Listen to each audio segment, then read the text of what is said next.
বিসমিল্লাহির রহমানির রহিম। প্রিয় ভিউয়ার্স, আপনাদের সামনে একটা সম্পূর্ণ নতুন আঙ্গিকে নতুন ভিডিও নিয়ে আসলাম। আমি আপনাদের সাথে সব কিছু শেয়ার করতে চাই। যেমন আপনি যদি একটা উদাহরণস্বরূপ বলি, আপনি যদি দিনে কোনো মানুষ একবার দুবার তিনবার দাঁত পরিষ্কার করে, সে যদি একদিন দুদিন দাঁত পরিষ্কার না করে তাহলে তার কাছে কেমন লাগবে? সে কিন্তু মানুষের সামনে কথা বলতে পারবে না, এবং মানুষের সামনে যদি কথা বলে তাহলে গন্ধ হবে এবং দুর্গন্ধ ছড়াবে মুখ দিয়ে, তার কথা কিন্তু ভালো হবে না এবং সে লজ্জা বোধ করবে। আপনি একটা জামা গায়ে দিলেন, আপনার জামা দুদিন অপরিষ্কার হওয়ার পরে সেই জামাটা কিন্তু আপনি আর গায়ে দিতে পারবেন না, সেখান থেকে কিন্তু ময়লা থাকবে জামাই এবং জামা দিয়ে দুর্গন্ধ বেরোবে। আপনি যদি আপনার চুল পরিষ্কার না করেন, দাড়ি পরিষ্কার না করেন, তাহলে দেখবেন এরকম দুর্গন্ধ বেরোবে।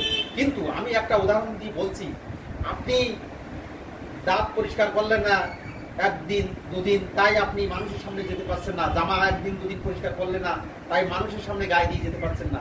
কিন্তু আপনি কতদিন মসজিদে যাননি? আপনি কতদিন সিজদা করেননি? আপনি কতদিন আমার রব আল্লাহ তাআলাকে আপনি স্মরণ করেননি? তাহলে তার কাছে কত অপরিষ্কার হয়ে গেছে এবং কত জঞ্জাল ময়লা সেখানে তৈরি হয়েছে। একবার কি ভেবে দেখেছেন প্রিয় ভিউয়ার্স? যে ধর্মেরই লোক হোক না কেন, আপনি আপনার ধর্ম আপনি পালন করেন, সৃষ্টিকর্তা আপনার পরে খুশি হবে এবং আপনার জীবনে চলার পথে অনেক সুন্দর হবে। আপনি সৎ হবেন, আপনি একনিষ্ঠ হবেন, আপনি সকল মানুষের কাছে একজন প্রিয় মানুষ এবং আস্থাভাজন মানুষ হিসাবে গড়ে উঠবেন।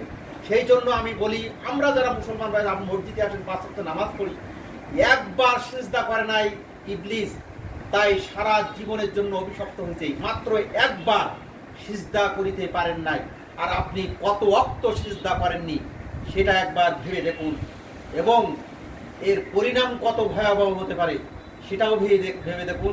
তাই প্রিয় ভিউয়ার্স, আসুন আমরা আমার রবকে আমরা স্মরণ করি। যার যার রব আছে, তারা আমরা সকল ধর্মের মানুষ, যার যার রব আছে আমরা স্মরণ করি এবং তার পথে চলি, সৎ এবং সঠিক পথে চলি, সত্যের সন্ধানে থাকি এবং আমরা অন্যায়কে প্রতিহত করি এবং অন্যায় থেকে দূরে থাকি এবং আমার রবকে আমি স্মরণ করি।